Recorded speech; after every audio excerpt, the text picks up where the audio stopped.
베르그손에게 이 의식 개념이라는 게 무식과 의식을 다 포괄하는 그냥 넓은 의미의 정신 혹은 마음. 마음이라 그러면 의식도 표면적으로 이렇게 나타나는 의식도 마음이고, 그 내가 모르는 어떤, 그렇지만 나의 의식과 어떻게든 관계하면서 내가 이렇게 느끼는 그런 게 또 마음이기도 하잖아요. 그러니까 의식과 무의식, 나아가서는 크게 생명하고도 거의 동일하게 사용되는 개념이다. 의식이 굉장히 포괄적 개념이다. 일단 이거를 그냥 알아두시고 중간중간에 의식에 대해서 나오는 걸 가지고 이제 살을 붙이시고 정리를 하시면 되는데, 이것부터 한번 생각을 해볼까요? 그 진드기가 있어요. 진드기. 동물학자들이 이제 진드기를 연구한 거에 따르면 진드기는 세 가지의 지각과 세 가지의 행위를 가져요. 이제 얘는 산란을 어디다가 하냐면 포유동물에다가 하거든요. 이렇게 피를 빨아먹고 그 빨아먹고 나서 산란을 해요. 그렇게 해서 번식을 하는데, 이 진드기는 뭐 따로 감각 기관이라고 할 만한 거는 없답니다. 이 진드기의 행동 양태가 뭐냐면, 일단 진드기는 빛을 감지해요. 근데 빛을 감지한다 그래서 시각적인 뭐 기관이 있진 않아요. 그냥 온 몸으로 햇빛 같은 것들을 이렇게 감지한대요. 그러면 일단 뭐 이렇게 어디로 나무라든가 이런 뭐 풀이라든가 이런 데로 기어 오른대요. 빛을 감지하고 이제 기어 올라요. 기어 오르는 건 왜 기어 오르느냐? 이제 떨어지려고 기어 오르는 건데, 이렇게 기어 올랐다가 포유동물을 만나요. 근데 포유동물의 모든 것을 인지하는 게 아니라 얘가 가지고 있는 어떤 뭐 낙산이라고 하는 어떤 냄새가 있대요. 그러니까 여기서 이제 후각이 작동하는 거죠. 이 지각으로부터 어떤 행위가 발생하느냐? 낙하를 해요. 뚝 떨어지는 거예요. 그 포유동물에. 그래서 이제 뚝 떨어지면 거기에 털이 이렇게 많은 경우는, 털이 더 조밀한 경우와 좀 성근 경우가 있겠죠. 이렇게 좀 성근 데를 찾아간대요. 그러면 그 피의 따뜻한 온기를 느껴요. 그건 촉각을 통해서 온기를 느끼는 거예요. 그럼 이제 그 온기를 느끼면 거기에다가 침을 꽂아요. 침을 꽂고 흡혈을 하는 거죠. 그런 다음에 그 흡혈을 하고 마치고 산란을 하고 죽는 거예요. 이 진드기의 삶이에요. 그러니까 진드기는 크게 세 가지의 지각과, 이게 시각은 아니에요. 빛을 감지하는. 그냥 온몸으로 그 뭐 열이라든가 뭐 이런 거 어쨌든 감지해. 어쨌든 이런 거는 다 지각이야, 지각. 후각, 촉각이라고 말할 수 있는. 그리고 이 세 가지의 지각으로부터 비롯되는 세 가지의 행동 양식이 있어요. 기어오른다, 낙하한다, 꽂고 빨아먹는다. 이게 다예요. 그래서 그 진드기를 이런 환경에서 이렇게 빼다가 이제 실험실 같은 데다가 그냥 이 진드기 한 마리를 이렇게 놔두잖아요. 이런 조건이 일어나지 않으면 진드기는 몇 년까지 살 수 있을 것 같으세요? 그러니까 지금 공복의 상태인 거지. 몇 년을, 엄청 길어. 몇 년 정도면 진드기 훌륭하다. 이 아무튼 실험실에 실험하면 18년까지 산대. 18년까지를 기다리는 거야. 그러니까 이게 우리가 보기엔 이제 기다림인데, 그러니까 진드기는 뭐냐? 이런 조건이 안 되면 움직이지 않는 거야. 이거를 인간하고 한번 비교해 보세요. 인간은 이제 복잡한 신경계를 가지고 있으니까 훨씬 더 많은 방식으로 지각을 하겠고, 훨씬 더 많은 방식으로 행위를 하겠죠. 그런데 이 지각과 행위 이렇게 딱딱딱 이루어지는 이거를 넘어서서 인간이 배가 고파. 배가 고프다라는 것도 일단 느껴야 되는데, 이 진드기는 이런 조건에서만 반응을 하도록 진화를 한 거지. 그러니까 이런 조건이 아니면 얘는 아무것도 하지 않아요. 근데 인간은 이런 어떠한 조건 속에서 살아가도록 진화를 한 거는 똑같지만, 그런 점에서는 어떤 조건이 되지 않으면 가만히 있나요? 아니잖아요. 인간은 만약에 이렇게 자기가 포식을 할 수 있는 상태가 안 온다 그러면 포식을 할 수 있는 상태를 찾아 떠나죠. 뭐가 달라서 진드기하고 인간은 그렇게 될까요? 그러니까 베르그손에 따지면 진드기는 정말 자동적인 거야. 어떻게 보면. 얘의 삶도 대단하죠. 그러니까 그러니까 진드기에게는 세계가 이렇게 구성되는 거거든요. 근데 인간은 그런 조건이 안 되더라도 계속 뭔가를 해. 그러니까 뭔가를 하니까 그 뭔가를 한다고 하는 것의 차이가 사실은 그게 의식 아니겠어요? 의식이라고 얘기할 수 있는. 세계를 계속, 진드기에게는 딱 요만큼이 세계고, 인간도 뭐 그런 방식으로 비슷하게 세계를 구성하고 살겠지만, 인간의 세계는 그렇게 단순하지가 않은 거죠. 안 되면 뭘 하고, 왜 안 됐을까를 따져보기도 하고, 또 여기가 안 되면 저쪽으로 가기도 하고, 이러잖아요. 그렇게 행위 자체가 자동적으로 이루어지지 않죠. 인간도 습관적인 삶을 살아가지만 인간에게는 어쨌든 그 습관이 더 이상 먹히지 않을 때 이렇게 저렇게 해보려고 하는 뭔가가 있다고. 이렇게 저렇게 해보려고 하는 그 뭔가. 이렇게 저렇게 해봄. 그걸 자유라고 하는 거예요. 그러니까 의식이 자유고 이게 발명이라고 얘기하는 거거든요. 베르손에게는. 그러니까 어떻게 보면 진드기에게는 의식이라는 걸 얘기할 수 있을까? 생명체인데 얘도. 생명체고 느끼니까 이런 지각을 하고 행위를 하게 되는데 그런 굉장히 단순한 자동적인 의식. 이제 의식을 얘기할 수 있다 그러면 그런 굉장히 자동적인 차원 말고 실패 대부분의 행위는 다 실패로 이어진다 그러잖아요. 자유는. 그 실패를 무릅쓰고도 뭔가를 하고 그것으로부터 뭔가를 깨닫기도 하고 이런 게 없겠죠. 이 진드기의 세계는. 그러니까 진드기도 생명체니까 뭐 저런 점에서 최소한의 의식을 얘기할 수 있긴 하지만 그 의식이라는 게 어떤 이 베르그손이 말하는 직관으로서의 의식. 내가 어떻게 세계와 연관되어 있는가. 내가 어떻게 이런 조건에서 살아감에도 불구하고 그 조건으로부터 뭔가를 좀 더 해볼까. 내가 살 수 없는 조건에 처했을 때 살 수 없는 조건 속에서도 살아가기 위해서 뭘 어떻게 할 수 있을까? 이 시도를 해보잖아요. 그 시도가 생명력인 거예요. 이 베르그손이 얘기하는. 그러니까 그게 창조성인 거예요. 창조성이라는 게 무에서 유를 만들어내는 게 아니라 계속해서 살아갈 수 있는 조건이 됐는데 뭐 여차저차 해가지고 살기 되게 힘든 조건이 됐단 말이에요. 그럼 살기 힘든 조건 속에서도 그 조건 속에서 그럼 자기를 뭔가 변환을 하거나 뭔가 살아가기 위해서 그 지금까지처럼 하지 않는 뭔가를 해야 되잖아요. 지금까지와는 다른 뭔가를 시도해 보는 거잖아요. 베르그손은 그것이 창조라고 보는 거예요. 그리고 그게 의식의 영역이라고 생각을 하는 거죠. 의식이라는 아주 커다란 그 범주 내에서 우리가 생각하는 이런 표층의식 이런 걸 말하는 게 아니라 바로 그게 의식의 문제 아닐까? 이 진드기에게는 왜 깨달음이 없겠습니까? 깨달음이라는 건 그 조건을 인식할 수 있는 힘 아니에요, 일단은? 깨닫는다는 건. 진드기도 기본적으로 어떻게 살까? 어떻게 알을 낳을까? 그거를 진화의 과정에서 오랫동안 터득을 했겠죠. 그런 신체성을 가지고 내가 알을 낳아가지고 나를 계속 이어가려 그러면 어떻게 하는 것이 나에게 이 신체성 속에서 가장 효과적인 행위일까? 그러니까 진드기가 뇌가 없어도 진드기의 그 신체성으로부터 그런 것들이 현실화가 됐겠죠. 그래서 진드기가 진드기인 거 아니에요?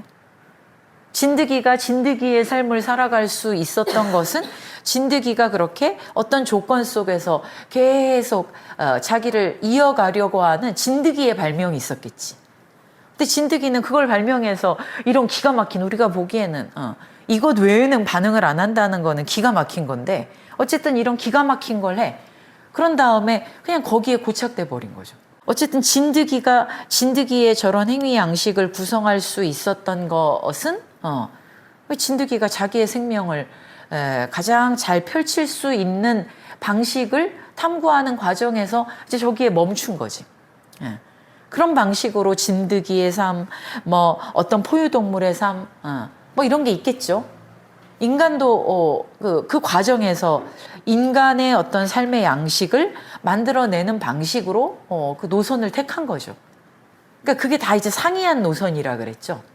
동물 중에서도 동물들이 어떻게 분기하느냐, 왜 어떤 것은 본능에서 더 이상 나아가지 않았는가, 그 본능으로 살아가기에 충분하다고 생각하는 방식으로.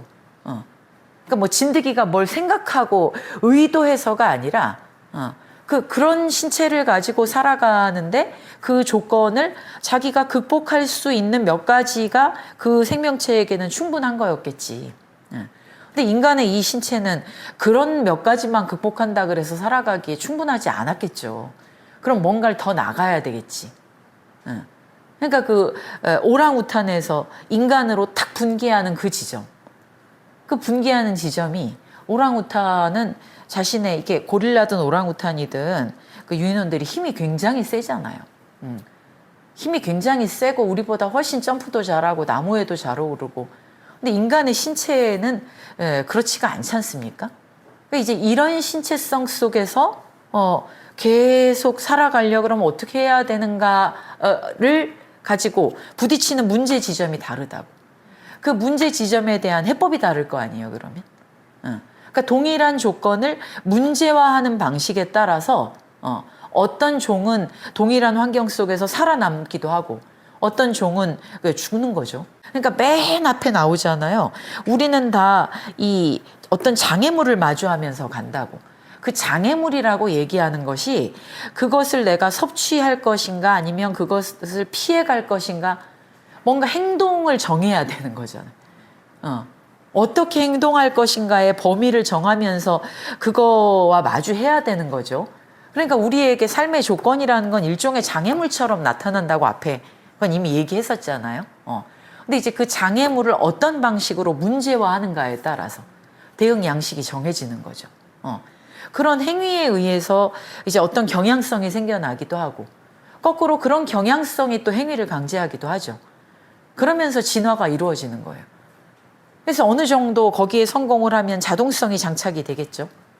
그러나 또 다른 조건이 생겨나. 내가 지금까지 그 행동했던 것과는 차원이 다른 어떤 환경을 또 마주하게 된다 그러면 거기에서부터 다시 또 문제를 재구성해야 되겠죠. 그 자동성이라는 게 나의 생명을 계속 이어가는데 별로 도움이 안 돼. 그럼 그 자동적인 걸 좀 변이시켜야 되잖아요. 그러니까 그런 방식으로 생명체의 진화 안에, 생명체 안에 어떻게 이 주어진 조건이라고 하는 하나의 장애물, 그 장애물을 자기 나름대로 문제화하면서 그것에 대한 해를 계속 도출하면서 자기를 변이시켜 갈 것인가, 이런 것 자체가 내장돼 있다는 거예요. 진화의 동력이 바깥에서 오는 게 아니라 그런 식으로 그 진화 과정을 겪어오는 그 가운데 내장돼 있다는 거예요. 그러니까 생명체라는 건 뭘 할 수 있다? 이 생명체의 본질을 베르그손은 그렇게 보는 거죠. 주어진 조건 속에서 계속 다른 방식으로 그 조건 속에서 자기를 변이할 수 있는 힘. 그러니까 거기에는 물론 그렇게까지 생명체가 지속되어 오는 데에는 자동적으로 이 조건에 행위할 수 있는 것도 있어요, 물론. 근데 그게 본질이라기보다는 계속 변화하는 조건, 이게 지속이잖아요. 똑같지 않잖아요. 어제하고 다르잖아요. 그러니까 계속 변화하는 조건 속에서 그 조건에 대해서 열려 있을 수 있느냐 없느냐, 이게 자유고 이게 창조라니까. 그 열려 있다는 게 바로 조건을 계속 다르게 문제화하면서 다르게 해를 도출하는 거. 그 다르게 해를 도출한다는 것이 일종의 자기 변환이지. 베르소는 그만큼을 자유라고 보는 거예요. 거기에 자유가 있다. 그러니까 어떤 면에서는 그런 표현이 나오죠. 의식은 그냥 그 자체로 자유롭다고도 할 수 있다. 그러니까 우리가 이렇게 의식적으로 자유로운, 지금 이런 말이 아니라 베르그손이 말하는 그 의식 개념에서 보면 결국 자유를 의식은 자기 안에 본질적으로 포함한다고도 할 수 있다는 거죠. 그 자유가 그러니까 베르그손에게는 뭐 로부터의 자유 뭐 이런 게 아니에요. 그 진화 과정 안에 내재되어 있는 게 자유지. 그 자유가 없다면 계속 변화하는 것 속에서 그것을 다르게 문제화하고 해를 도출하는 이 변환 자체가 불가능했을 거 아니에요. 그게 없었다 그럼 진화라는 것 자체를 말할 수가 없겠죠. 그냥 모든 종은 주어졌어야 됐겠죠. 그럼 물질이라는 게 뭐냐? 예를 들면 이 의식이 없다고는 얘기할 수 있지만 진드기에게 물질이라는 게 뭘까요? 진드기에게 물질이라는 건 그냥 자기 신체와 마주하고 있는 뭐라고 행동 반경의 범위? 우리가 물질과 기억의 맨 앞에 뭐가 나왔어요? 물질이라는 건 이미지다 그랬죠. 이미지는 뭐예요? 내 행동 반경 속에서 내가 그것의 그 행동을 위한 단면을 잘라내는 거라 그랬죠. 물질이라는 건. 그러니까 행위하기 위해서 정지시켜 놓는 거야. 물질이라는 게. 지금 우리가 생각하는 이 물질은 우리는 다 제가 지난번에도 얘기했지만 그냥 물질이 있다 해서 출발하잖아요. 우리는. 물질이 있다. 정신이 있다. 그럼 물질은 이런 속성, 정신은 이런 속성. 애초에 뭐가 주어져 있다라고 하는 것 자체가 이분법이잖아요. 주어져 있다 해서 출발하지 않고 그것이 어떻게 발생하는가? 그러니까 베르그소는 물질을 하나의 그냥 주어진 실체로서 바라보는 걸 지금 부정하는 거예요. 거부하는 거예요. 의식이라는 것도 그러니까 물질이 있고 의식이 있다가 아니라고. 그러니까 최초의 엘랑비탈이라는 게 있다. 이거 어떤 약동이잖아요. 약동. 그 약동에서 무기물질, 약동이라는 건 뭐예요? 힘이 분기를 핵심으로 한다 그랬죠. 나뉘어지는 거야. 폭죽이 터지면 불꽃이 쫙 갈라지듯이 터지는 거야. 뭔가가 폭발한다고 하는 것은 애초에 그 존재하던 어떤 세계 있지 않습니까? 그 세계, 그 존재하던 그냥 세계, 의식이 발생하지 않으면 물질이라는 것도 있을까요? 우리는 그냥 정신이 아닌 건 물질, 물질이 아닌 건 의식 이렇게 생각을 단순하게 하지만 의식이 없는 존재에게 얘에게 물질이라는 게 있을 거냐고. 얘가 나는 신체성으로만 존재해 라고 느끼지 않겠죠. 그러니까 이 컵에 대해서 베르그소는 심지어 그렇게 얘기하잖아요. 컵도 이 컵이 행위를 하지는 않지만 컵의 지각이라는 게 있을 수도 있다 이를테면 컵이 자기의 시점에서 이 외부에 지금 상호작용하는 것에 대한 어떤 단면을 얘도 취하고 있을 수도 있다. 물질만의 관점에서 보자면 그 물질이라고 우리가 부르는 세계라는 건 의식이 분화되어지 않은 상태에서는 그 세계는 물질의 세계다라고도 할 수 없어요. 심지어. 그렇지 않습니까? 그러니까 애초에 무기물질이라고 우리가 부르는 왜 이게 지구가 빅뱅을 하고 거긴 정말 이제 무기물질만 있는 거잖아요. 생명체가 없었잖아요. 생명체는 그리고 한참 뒤에 생겨나죠. 그러니까 그 무기물질이야. 그러면 무기물질에서 생명체가 생겨나는 거는 뭐 무기물질만 있는 세계인데 그 세계에서 갑자기 생명체를 위해서 초월적인 존재가 따로 만들어내줬다 이런 가정을 하지 않는 이상 그 무기물질의 무언가가 어떻게 다르게 결합되는 데 있어서 분화됐다 이렇게 얘기해야 되지 않을까요? 아니 도대체 그 무기물질 우리가 원소라고 부르는 막 이런 것들만 있는 데서 어떻게 생명체가 생겨났냐고. 그 생명체가 생겨났다는 것은 물질이 있었는데 생명체도 있는 게 아니고 그 무기물질로부터 뭔가가 그러니까 말하자면 이 최초의 약동이라고 하는 것은 약동이라는 건 그 무기물질과는 다른 길을 택할 수밖에 없는 무언가의 발생이잖아요. 그 맨 앞에 그래서 무기물질로부터 이제 생명체. 그런 다음에 생명체에서 뭐 식물, 동물 이렇게 쭉 가는 거 아닙니까? 그럼 도대체 그 차이가 뭐냐 그랬을 때 물질이라고 하는 것으로 우리가 생각하는 물질이라고 환원할 수 없는 무언가가 거기에서 발생을 한 거지. 그러니까 생명체를 규정을 할 때 어떤 물질성이라고 하는 뭔가가 있지만 우리의 신체처럼 그것만 있는 게 아니라 그것과 함께 작동하는 또 다른 뭔가가 있는 거잖아. 그 또 다른 뭔가라는 거를 베르그소는 의식이라고 부르는 거예요. 그래서 물질이라는 건 베르그소니 보기에는 이게 관념적 발생이라고 얘기하는 게 그거예요. 그러니까 우리가 그럼 태초에 그 물질은 어떻게 있느냐? 그건 이제 과학자들이 뭐 어떻게 보느냐에 따라 다르고 뭐 심지어 창조론도 하나의 론이 될 수가 있지. 그 최초를 설명하려고 하는 자들은 결국 창조론을 얘기할 수밖에 없지 않습니까? 근데 베르그손에게 창조는 그런 무에서 유의 개념이 아니에요. 그러니까 무의 문제를 논증하는 게 중요한 이유가 내가 창조를 얘기하지만 이 창조라는 건 무에서 유가 만들어지는 상태가 아니다. 무라고 하는 건 거짓이다. 지금 이 얘기잖아요. 그러니까 뭐가 됐든 간에 베르그손의 출발점은 뭐냐면 끊임없이 변화하는 세계로부터 시작하는 거예요. 그 변화하는 세계, 그게 지속이거든요. 최초에 뭐가 있었냐? 이게 뭐 과학자들이나 뭐 어떤 철학자들에게는 문제가 될 수 있을지 모르지만 베르그손이 지금 보려고 하는 것은 쭉 앞에서부터 의식이라는 게 왜 시간의 문제에서 제기돼야 될까? 이 얘기를 했었죠, 실론은. 그 다음에 물질과 기억에서는 우리가 순수한 물질이라고 하는 차원을 말할 수 있다면 그건 뭐다? 기억이라는 문제가 없는 거지. 그러니까 의식이 결국 시간의 문제와 연관된다라고 하는 게 뭘 의미하느냐? 이게 결국 기억의 문제일 수밖에 없구나. 그러니까 이 물질들에게는, 이런 애들에게는 시간이라는 게 과거, 현재, 미래라는 이런 방식으로 존재하지 않잖아요. 명멸이지, 명멸. 그러니까 얘가 방금 앞에서 1초 전에 불어온 바람과 1초 뒤에 불어온 바람을 얘는 비교할 수 없다고. 그럼 기억이잖아요. 단기 기억이라도 1초 전과 후를 비교할 수 있는 의식이 있어야 되잖아. 근데 그게 없어. 그러니까 얘는 그냥 끊임없는 지속 속에 있어. 얘네들이 지속 속에 있다는 건 뭐예요? 얘네들도 시간이 오래 지나면 이게 부스러지겠죠. 그건 왜 그러냐면 공기에 의해서 관통되고 있잖아요. 공기에 의해서 관통되고 뭐 바람 같은 거에 의해서 관통되니까 얘도 시간이 지나면 부스러질 거야. 근데 그거는 뭐냐면 얘가 다른 물질들과 계속 상호 침투하고 있다는 걸 말해주는 거 외에는 없죠.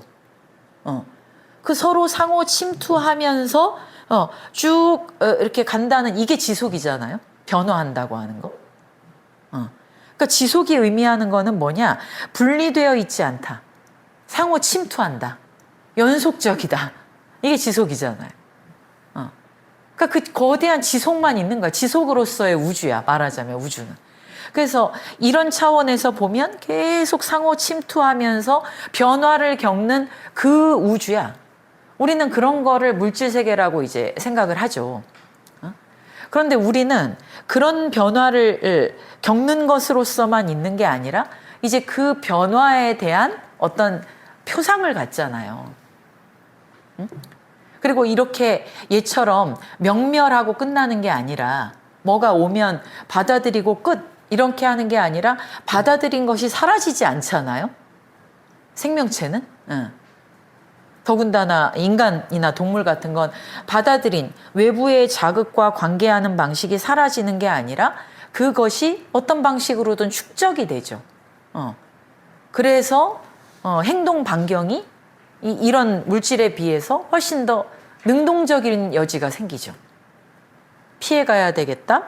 저거는 먹어야 되겠다. 이런 것들이 능동성, 행동의 비결정성의 지대가 커진다고 하는 게 그 말이었지 않습니까? 그러니까 비결정성의 지대가 더 커진다. 복잡한 생명체일수록 그건 뭐냐면 얘는 비결정이 없어. 그냥 자극에 대해서 바로바로 받아들이는 거예요.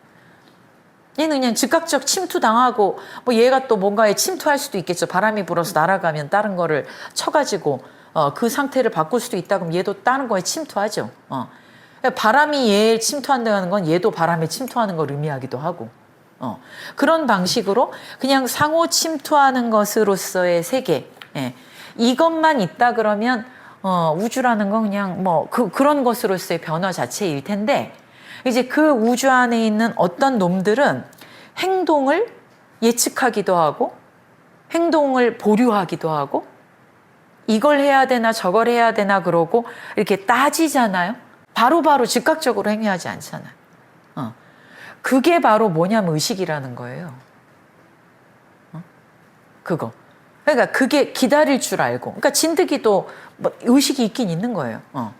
기다릴 줄 알고 뭔가를 실패할지도 모르지만 어쨌든 부딪혀 볼 줄도 알고 그래서 그 틈 속에서 즉각적으로 행동하는 게 아니라 그 틈이 생긴다는 게 사실은 의식이거든요. 의식. 그 이제 사부에 영화 얘기 나오지만 영화가 거짓운동이라고 비판하는 거잖아요.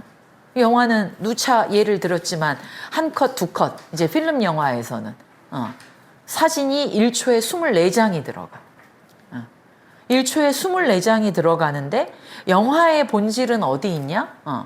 그 첫 번째 사진과 두 번째 사진. 이제 비유를 하자면 이제 그 사진들이 모여서 하나의 컷이야. 그럼 하나의 컷과 다음 컷. 그 하나의 컷과 다음 컷 사이를 어떻게 읽어내느냐가 영화의 의미잖아. 두 사람을 찍을 때 그 두 사람을 롱샷으로 찍느냐. 그러니까 멀리서 사람이 조그맣게 나오게 찍는 게 롱샷이에요. 자, 이렇게 대화를 찍을 때랑 이렇게 바스트로 딱 이렇게 찍어가지고 이 사람 한번 보여주고 이 사람 한번 보여주고 이렇게 찍을 때랑 두 사람을 동시에 화면에서 보여줄 때랑 한 사람이 말하는 것만 계속 보여줄 때랑 다 다르죠. 그래서 우리가 대화가 오고 가는데 이 사람 얼굴 보여줬다, 저 사람 얼굴 보여줬다, 또 이 사람 카메라가 계속 그렇게 왔다 갔다 할 때마다 그 사이에서 뭔가가 생기죠. 이를테면. 그러니까 사실은 그 간격, 이게 베르그손이 말한 의식이기도 한 거예요. 컷과 컷 사이. 그러니까 바로 자극에 대해서 반응하는, 자동적으로 반응하는 게 아니라 그 자극을 멈춰가지고 생각할 수 있는 요 부분이 비결정성의 지대라는 거거든요. 그럼 이건 뭐 가지고 하느냐? 이게 이런 컵이 할 수 없는 어떤 부분인 거잖아요. 그게 바로 생명체고 그 부분이 있다는 것 자체가 기억의 존재론인 거예요. 지금 이 얘기거든요. 그러니까 물질이 뭐다가 아니라 어쨌든 우리는 우리가 마주하고 있는 물질인 거잖아요. 물질 자체를. 인간이 자기의 조건을 다 떠나가지고 저 신의 자리에서 이게 물질이고 이게 정신이야 이렇게 볼 수 없잖아요. 그러니까 우리가 물질이라고 말하는 게 뭐냐는 거예요. 사실 그 물질이라고 말하는 거는 많은 사람들은 물질이 있으니까 물질이라고 하지라고 하는 사람은 이제 철학적인 건 아닌 거지. 근데 우리가 물질이라고 말하는 것은 뭘까? 이렇게 생각하는 게 물질의 관념적 발생이거든요. 물질의 관념적 발생이라는 건 결국 그 의식이 가장 이완된 상태. 의식이 가장 이완됐다고 하는 게 이 창조적 진화에서는 뭐예요? 지속으로부터 뚝 떨어졌어. 어디로? 공간으로. 그래서 얘는 이거고 쟤는 저거고 이렇게 공간에 쫙 늘어놓을 수 있는 상태로서 파악하게 되면 그 상태가 우리에게 물질이라는 것으로 나타난다는 거예요. 근데 우리가 명상을 할 때처럼 이 공간성에 이렇게 매몰되는 게 아니라 그 실용성 이런 거에 매몰되는 게 아니라 그것으로부터 이제 베르그손의 표현은 그게 수축이죠. 긴장이죠. 의식이 긴장의 상태, 긴장의 방향을 취하면 이것은 이것이고 저것은 저것이고 이렇게 기하학적 질서로 공간적인 질서로 쫙 늘어진 것으로부터 의식의 긴장의 상태로 가게 되면 그게 이제 지속이지. 서로 외재적이지 않은 어떤 이 존재 방식이 있지 않습니까? 그러니까 우리가 명상을 한다는 게 그런 거잖아요. 이 분별이 무화되는 어떤 거잖아요. 분별의 방식으로 세계가 나타나지 않게 되는 저 마음의 심층적인 작동에 가닿는 거, 이게 명상이잖아요. 저 마음의 심층적인 것으로 가닿으면 너도 없고 나도 없고 그러니까 그것 자체를 체험하는 거잖아요, 실제로. 그러니까 베르그손도 지금 그런 걸 얘기를 하는 거예요. 우리는 사회에서 이런 방식으로 실용적인 관점을 가지고 살아가기 위해서는 의식은 언제나 두 방향의 운동을 같이 취하는 거야. 그 두 방향이라는 건 뭐냐? 이 의식의 이완. 그래서 이거는 이거고 저건 저거다의 세계. 그리고 그런 세계를 파악하는데 최적화된 게 지성이라는 거죠. 그러니까 지성이라는 건 우리의 실용적 요구에 맞춰서 발생한 거예요. 그런 실용적인 게 없다 그러면 생명체가 뭘 피하고 뭘 먹으면서 살아야 될지 어떻게 알겠습니까? 뭐를 어떤 방식으로 따져 물어야 되는지 알 수 없잖아요. 그러니까 이거는 굉장히 사회적인 것을 구성하는데 최적화된, 실용적인 것을 따지는데 최적화된 게 그게 지성인 거예요. 그런데 우리에게는 그 지성으로 다 환원할 수 없는 더 심층적인 차원이 있잖아요. 그걸 이제 방향성으로 얘기하면 지성이 편안함을 느끼는 의식의 그 이완된 공간화된 것에 만족하는 이 방향이 아니라 가장 그 반대 방향이라고 하는 게 수축의 차원이라고 얘기하는 거라니까요. 그러니까 왜 수축이냐가 아니라 그냥 그렇게 표현하는 거예요. 가장 의식이 집중된 상태라고 할 수 있겠죠. 물질과 기억의 표현으로 하면 주의 깊다고 하는 게 실용성으로부터 철회된 상태죠. 실용성이라는 건 우리가 그냥 이렇게 임시적으로 구분해 놓은 것에 불과하죠. 그러니까 그 불교에서 가끔 이 모든 것은 가설된 것이다 이런 말 하거든요. 임시 가짜에다가 말씀 설자 써가지고 그냥 임시로 가짜로 그렇게 말들을 취해서 말씀하신 것이다. 그러니까 이 모든 것이 그렇게 우리 머리 아프게 뭐 다 써놓고 다 희론이다 이런 말을 한단 말이에요. 희론이 유희하다 할 때 그 희자잖아요. 그러니까 이 말에 붙들리면 안 되는데 말에 붙들리지 않는 어떤 세계를 얘기하기 위해서조차 말을 사용해야 되잖아. 그러니까 이제 그 말씀은 말이라는 건 다 가설된 것이다. 이렇게 얘기하듯이 지성이 파악하는 것이 그게 그 실제 자체에 대한 파악은 아니에요. 실제는 뭐예요? 오로지 지속이에요. 이렇게 외재화되어 있지 않아. 변화한다는 것 자체가 상호 침투한다는 것이고 상호 침투하기 때문에 사실은 그게 변화한 거기도 하거든요. 음과 양이 나는 나는 양 이러고 있으면 뭔 변화가 일어납니까? 근데 음과 양이 계속 이 차이를 통해서 운동을 하잖아요. 그 양이라는 이 범주가 있다고 하는 것은 음의 변화를 만들어내기 위해서 양이 필요한 거고 양의 변화를 얘기하기 위해서 또 음이 필요한 거 아니겠어요? 그러니까 음과 양은 이원론이 아닌 거지. 그러니까 지금 베르그손이 얘기하는 것도 물질이라고 우리가 부르는 것은 사실은 우리가 물질이 있다. 그 물질, 주어진 물질이 있는지 없는지 우리는 모르지. 근데 우리가 적어도 물질이라고 이야기하는 것은 의식의 그러한 작동에 의해서 발생한 것이지. 지금 그렇게 보는 거예요. 그러니까 우리는 가끔씩 이렇게 우리 자신을 제3자적 입장에다가 쫙 눌러서 가지고 물질은 뭐고 정신은 뭐고 그러니까 그것을 이 물질이 뭐다라고 할 때도 이미 우리 의식이 거기 개입돼 있잖아요. 근데 거기에서 마치 이렇게 쫙 물러나서 뭔가 있는 거를 탁탁탁 구분할 수 있는 것처럼 생각하는 건 그건 착각이라는 거예요. 의식의 오류예요. 그러니까 물질이라는 게 원래 있다 그러면 그건 이제 유물론자지. 실제론자.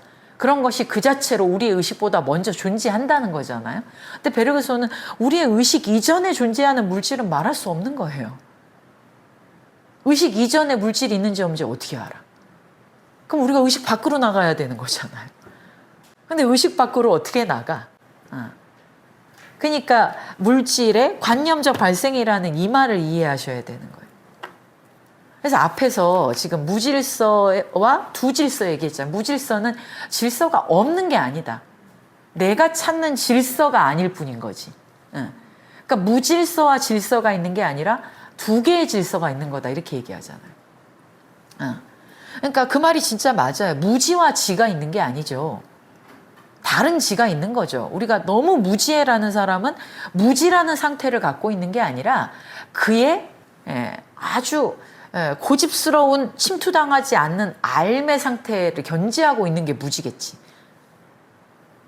베르그손식으로 보면.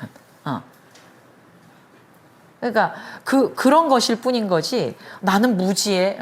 지가 없는 게 아니야. 그 무질서와 두질서 할 때 그 두질서가 뭐냐? 하나가 이제 물리적 질서?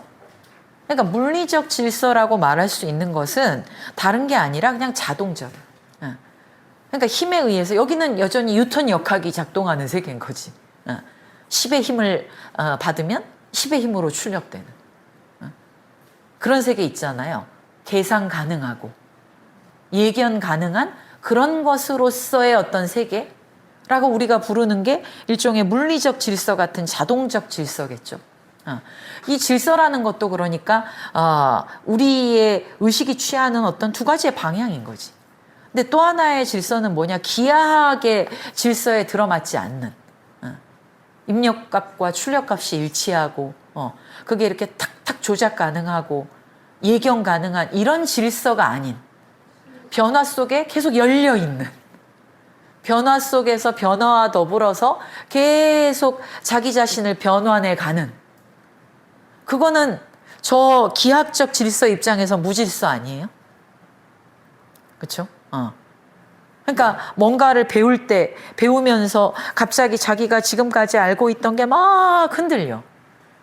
그거는 이전에 알고 있다고 생각하던 상태의 입장에서 보면 너무 무질서한 상태지. 못 견디겠죠, 그거를. 하지만 그거는 또 다른 어떤 알을 향해 열려 있는 거잖아요. 뭐가 들어와도 아무 생각도 안 바뀌어. 그냥 다 자기 질서 속에 껴 넣어. 그래서 나는 이렇게 알았다. 나는 이렇게 알았다. 이게 무서운 거. 이게 자동적인 거예요. 이건 기하학적 질서야. 근데 이제 막 뭐에 흔들리고 균열이 가고 알았다고 생각하는 거 하나도 모르겠고 점점 더 모르겠고 막 완전히 새롭게 모르겠고 막 이런 여러 가지 모르겠음의 상태들 있잖아. 그런 여러 가지 모르겠음의 상태를 겪는 것 자체가 이게 생명의 질서야. 계속 뭘 배울 때마다 그 배우는 게 막 뒤섞이는 거잖아요. 그거는 뭐 알고 있다고 하는 상태에서 보면 무질서지만 무질서가 아니라는 거지. 이것이 기하학적 질서와 다른 생명적 질서인 거예요. 그러니까 이 무해관념을 이제 뒤에도 사장에 또 나오지만 그 무해관념을 비판하면서 생명체들이 막 이렇게 저렇게 변이한다고 하는 것 자체가 변이는 무질서가 아니라 그게 질서인 거예요. 그러니까 음악으로 말하면 재즈 같은 거죠. 재즈는 뭐가 어떻게 연주될지 굉장히 즉흥성이. 그러니까 그게 재즈 그 연주하는 요 뭐 4사람 5사람 이렇게 밴드가 있잖아요. 그 밴드가 정말 합이 잘 맞아야 된다는 거예요. 그 합이 잘 맞아야 된다는 건 이제 뭘 연주한다 그래도 이게 진짜 필이잖아. 재즈에서 중요한 게 필이죠. 그 악기에 따라서 예를 들면 기타리스트가 필을 받아가지고 코드를 변환해. 그러면 그 코드가 변환하는 것에 따라서 뭐 드럼이라든가 뭐 이런 게 같이 변환해. 이렇게 약속하지도 않았는데 계속 변이하면서 똑같은 곡을 똑같이 연주하지 않는다는 거 아니에요? 그러니까 그럴 때 그 음악이 생명적 질서 속에 있다고 얘기할 수도 있는 거죠. 혹은 생명적 질서라는 건 그런 재즈 연주하는 재즈 연주자들의 어떤 음악을 닮아 있다고 할 수도 있는 거죠. 그러니까 이 354쪽에 그게 있는 것은 세 번째 줄에 기하학적인 것과 생명적인 것이라니까 이게 두 방향의 질서, 두 방향의 어떤 방향이냐에 따라서 나타나는 질서의 성격이 다른 거예요. 저 물질의 세계로 의식이 가장 이완된 상태에서 의식이 발견하는 질서는 언제나 기하학적 질서. 이것은 이것이고 저것은 저것이고 그런 질서인 거예요. 그런데 그 이 의식이 가장 수축된 긴장된 상태에서는 모든 것이 상호 침투하면서 계속 변이해. 끊임없는 변이가 이루어지는 그 상태의 질서는 생명적 질서인 거예요. 무질서가 아니라. 자, 그런 다음에 이제 그러니까 그 실제는 긴장에서 연장으로 자유에서 필연으로 그냥 역전이야, 역전. 그러니까 역전이라고 하는 말은 이원론이 아니라는 말을 이렇게 하는 거죠. 물질이 있고 정신이 있어가 아니라 어떤 방향으로 가느냐에 따른 차이일 뿐이다. 그러니까 이거는 이원론은 아니죠. 하지만 방향은 전혀 다르기 때문에 이건 또 이론론은 아니죠. 그러니까 이론론은 하나를 다른 하나로 정신을 물질을 정신으로 환원하는 게 이론론이라 그랬죠. 이원론이라는 건 두 개를 다르게 주어진 실체로서 파악하는 게 이원론이라 그랬죠. 이 둘 다가 아닌 굉장히 독특한 방식으로 설명을 하는 거지. 물질과 의식의 관계를. 물질이라는 것을 따로 의식보다 먼저 주어져 있다. 실제론자들이 말하는 것처럼 그렇게 말할 수 있을까? 이미 우리는 의식이 더해진 차원으로 생명이 진화가 된 그 끝에 인간이라는 존재가 있는데 그런 인간의 존재를 벗어나서 물질이 있다 이렇게 얘기할 수 있을까?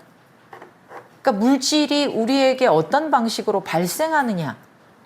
그래서 그렇게 얘기하는 거예요. 우리는 뭘 물질이라고 부르느냐는 거죠. 그래서 거기 이제 355쪽에 물질의 관념적 발생, 거기에 세 번째 줄에 우리 고유의 의식은 공간의 특정한 점에 위치한, 공간의 특정한 점에 위치했다고 하는 것은 내가 신체도 가지고 있잖아요, 일단. 이 신체, 이 신체는 항상 다른 신체들과 상호작용하는 자신의 중심이죠. 그래서 그 중심 속에서 자기 행동 가능한 영역 속에 같이 상호작용하는 물질들의 단면을 잘라내. 그러니까 물질과 기억에서는 그렇게 잘라낸 단면으로서의 이미지, 이것이 물질이다. 이미지들의 총체가 물질이다 이렇게 얘기하죠. 그러니까 이미지들의 총체라는 말은 그것이 어떤 신체의 중심에 의해서 어떻게 잘려지느냐가 다 다를 거 아니에요? 컵이 나라고 하는 신체에 의해서 이렇게 잘려지는 것과 얘가 지금 개미에 의해서 잘려지는 거, 뭐 먼지에 의해서 잘려지는 거, 뭐 또 다른 사람에 의해 잘려지는 지금 그 행동이 다 다른 점 속에 있기 때문에 그 점에서 얘하고의 작용 속에서 단면이 잘려지겠죠. 그런 모든 잘려진 단면들, 이게 이미지들이잖아요. 컵이라고 부르는 것은 이런 모양과 이런 걸 가진 컵으로 존재하는 게 아니라 그런 이미지들의 합을 그냥 컵이라고 부르는 거예요. 근데 그런 순수한 물질은 물질과 기억에서도 뭐라고 얘기했어요? 그렇게 순수한 어떤 물질의 상태를 우리는 그럴 것이라고 이제 사유를 할 수는 있지만 우리는 그런 순수한 물질을 마주하진 않죠. 이미 어떤 것과 마주할 때 우리에겐 기억의 문제가 늘 결합이 되잖아. 기억을 다 배제하고 이거를 마주한다. 이건 불가능해. 내가 나가 아닌 상태에서잖아요. 우리가 이미 어떤 식으로든 그 의식을 작동시키면서 살아가는데 그 의식을 어떻게 지워냅니까? 그러니까 뒤에 사장의 존재와 무의 얘기가 그거야. 그거는 그런 것들을 지워낸다고 가정할 때조차 그렇게 지워낸다고 가정하는 의식이 이미 있는 거야. 그래서 우리의 고유한 의식은 그렇게 신체라고 하는 행동의 중심을 가지고 있는 특정한 생명체의 의식이다. 이미 의식이라고 하는 건 생명체의 진화 과정 속에서 인간에게 내장되어 온 거잖아요. 그 생명체는 그리고 어떻게 해요? 계속 변화 속에서 열려 있는 거죠. 그 열려 있음의 상태로부터 계속 변이해 가는 게 생명체의 질서잖아요. 근데 그럼에도 끊임없이 반대 방향으로 이끌려. 그건 뭐냐? 이제 지나온 걸 보는 거지. 이게 열려있는 차원으로 가는 그 생명체 의식이 아니라 지나온 것들을 볼 때는 어떻게 돼? 언제나 지성이 또 쫙 등장을 해서 저것은 100m 앞에, 이것은 10m 앞에, 이것과 지금은 뭐 이렇게 비교하죠. 그렇게 해서 이러한 회고적 시각은 지성의 자연적 기능이에요. 그러니까 지성은 뭐예요? 만들어지고 있는 것을 사유하는 게 아니야. 그 나왔죠? 지성은 이미 만들어진 것에 대해서 사고하는 거예요. 그러니까 직관이라는 건 그럼 뭐야? 만들어지고 있는 것에 대한 사유. 되어가고 있음에 대한 사유. 역을 사유할 수 있다. 뭐 도를 사유할 수 있다. 이게 다 운동 자체잖아. 역이라든가 도가. 그러니까 그런 것을 사유하는 게 직관이라면 만들어진 것, 결과물들, 그걸 사유하는 건 지성이에요. 그러니까 지성은 이제 쫙 만들어진 것, 이미 사후죠. 사후의 것들을 가지고 이제 이건 이거보다 크네, 작네. 이건 이거 앞에 있네, 뒤에 있네. 이런 걸 공간에 쫙 펼쳐놓고 생각하는 게 지성이죠. 그 지성도 자연에서 진화의 과정에서 나타난 거예요. 자연적 기능이다. 그래서 이제 우리 의식이 자신의 원리의 부분과 일치하기 위해서, 이 자신의 원리라는 게 생명체의 원리잖아. 우리의 의식이 생명체의 원리하고 일치하려 그러면 완성된 것이 아니라 되어가고 있는 것 쪽으로 방향을 돌려야 돼. 자, 그래서 넘겨보세요. 356페이지에 그렇게 되어가고 있는 것, 되어가고 있는 것과 일체가 되려고 하는 그게 자유행위예요. 그러니까 베르그손이 자유를 정의하는 방식은 자유라고 하는 것은 뭐가 없는 상태, 마음대로 할 수 있는 상태, 뭐로부터의 해방, 노연함 이런 게 아니라 그 되어가고 있음 속에 자기의 존재를 밀착시킬 수 있는 능력, 이게 자유예요. 그러니까 그 자유 자체도 어디에서 갖고 와야 되는 게 아닌 거죠. 그게 바로 생명의 원리잖아요. 그러니까 모든 깨달은 자들이 그 깨달음을 어디 바깥에서 따로 특이한 거 갖고 온 게 아니잖아요. 지상에 없는 어떤 상태를 도입한 게 아니잖아요. 기적이 아니라 지상에 있는 것들이 어떤 방식으로 그렇게 되어가는가에 대한 통찰, 이렇게 말할 수 있지 않을까요? 되어가고 있는 것을 통찰했다. 그게 역을 깨달았다라고 얘기할 수도 있고, 연기를 깨달았다. 연기 속에서 본다는 게 그것이 그렇게 되어가고 있음 속에서 그거를 보는 거라고 말할 수 있지 않을까요? 된 것이 아니라 우리는 된 것만 보잖아요. 된 것만 문제 삼고. 근데 어떻게 되어가고 있음, 변화로서 어떤 것을 지각하고 판단하는 거죠. 그러니까 자유는 사실은 이미 주어져 있지. 그러니까 깨달음이 밖에서 오는 게 아니라 번뇌 즉 보리, 이렇게 얘기하는 이 즉도 이미 이 세계에 내재해 있는 거야, 깨달음이.